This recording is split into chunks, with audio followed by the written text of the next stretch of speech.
Mark Rogers TV, week 7 of our college football predictions. We went a stellar 19-1 straight up last week. Yeah, there were some easy calls, but a solid 11-9 against the spread. We did miss our confidence pick as Northwestern blew a 10-point halftime lead against Michigan. We are still 9-4 against the spread in our confidence picks, so listen up for those.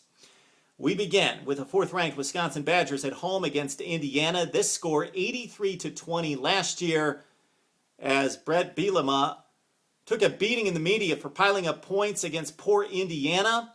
He will do more of the same. I don't think he cares, and he's got Russell Wilson at quarterback this year, so the Wisconsin Badgers capable of more of the same as they cover 40 points against Indiana. I don't like calling the big point spread games, but take Wisconsin minus 40 against Indiana. Moving on to the ACC with Clemson traveling to Maryland, the Tigers could go to 7-0 for the first time since 2000.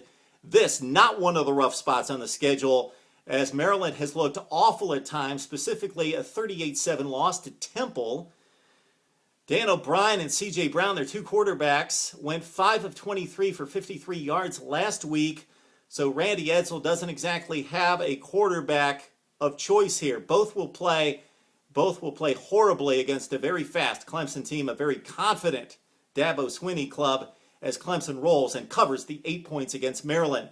Let's move on. More in the ACC with Virginia Tech and Wake. Wake with a huge win against Florida State at home, and Virginia Tech with a huge win at home last weekend against Miami. Tech, a 6.5-point favorite, gets it done on the road. Take Virginia Tech to cover 6.5 against Wake. Georgia Tech and Virginia, another big game in the ACC as Georgia Tech looks to continue to stay unbeaten on the road. They are a 7-point favorite, and with the best rushing attack in the country, Georgia Tech pulls away from the Cavaliers in the second half and win it -7. Mississippi State, South Carolina, the big news in Columbia. Stephen Garcia, who holds many of the passing records with South Carolina, dismissed from the team this week by head coach Steve Spurrier. South Carolina still loaded with talent with Alshon Jeffrey, Marcus Lattimore on offense, and a number of NFL-type players on defense. Let down in Starkville, run into a buzzsaw. Mississippi State is ready. They are ready to play better. They broke out last season with 9 wins. They've disappointed this year, but look for Mississippi State to put together a nice effort at home and win it outright against South Carolina, pull off the upset, and therefore take Mississippi State +3. We've got Oregon, Arizona State, the Sun Devils, maybe outside of the SEC with the best defense in the country. Oregon still explodes on offense, but not so much against the better defenses. Check out Ohio State a couple years ago, Auburn in the championship game, and against some of the better defenses in the Pac-12 in recent years. So Oregon wins. They're at home. Take them. But Arizona State, with that very, very tough defense, keeps it close. Oregon wins. Arizona State +15 in that one. Texas A&M-Baylor in what will be an exciting, high-scoring matchup. We expect the Bears +9 is the point spread, but with Robert Griffin III at quarterback leading the nation at 80% completion percentage, and Texas A&M giving up 348 passing yards per game. That's the worst in the country. Despite A&M's record of winning 18 of 20 against Baylor, Baylor keeps it close. A&M wins at home late, but Baylor +9 in a confidence pick. Take the Baylor Bears +9.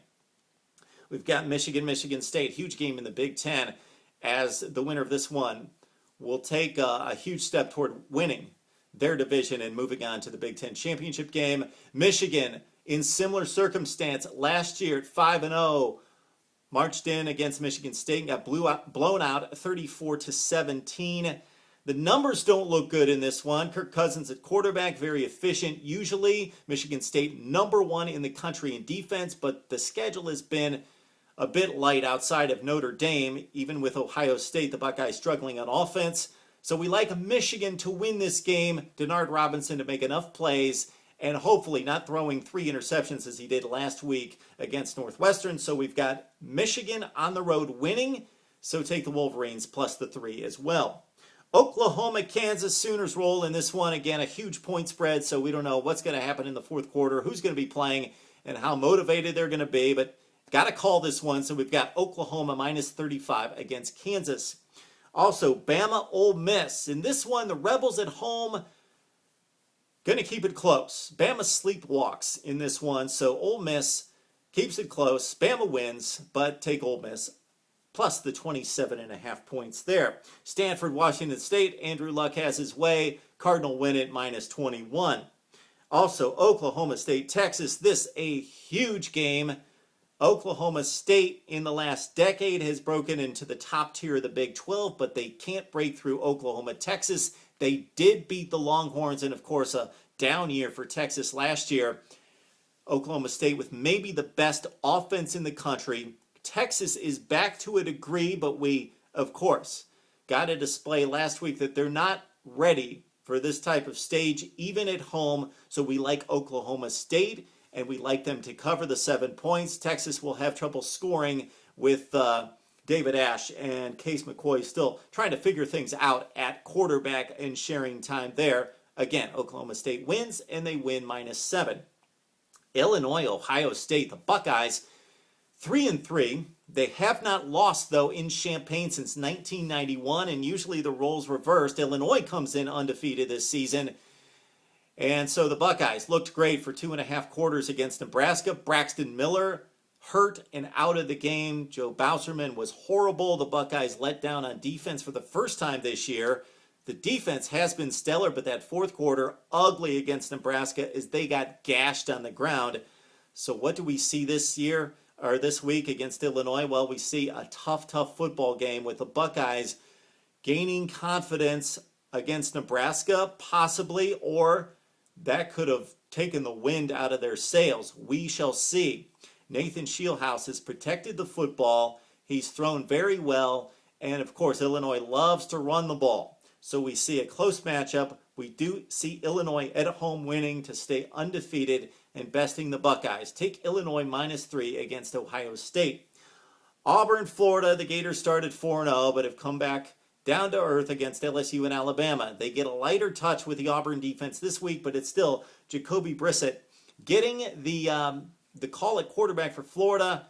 With John Brantley hurt, Brissett faced LSU in maybe the toughest challenge you could face in college football, maybe the best defense in Death Valley, and he wilted. So playing against the Auburn defense is going to be a cakewalk for him, but Auburn's offense, and especially its rushing attack, will have its way against the Florida front seven that's a bit light, gets pushed around very fast, but gets pushed around.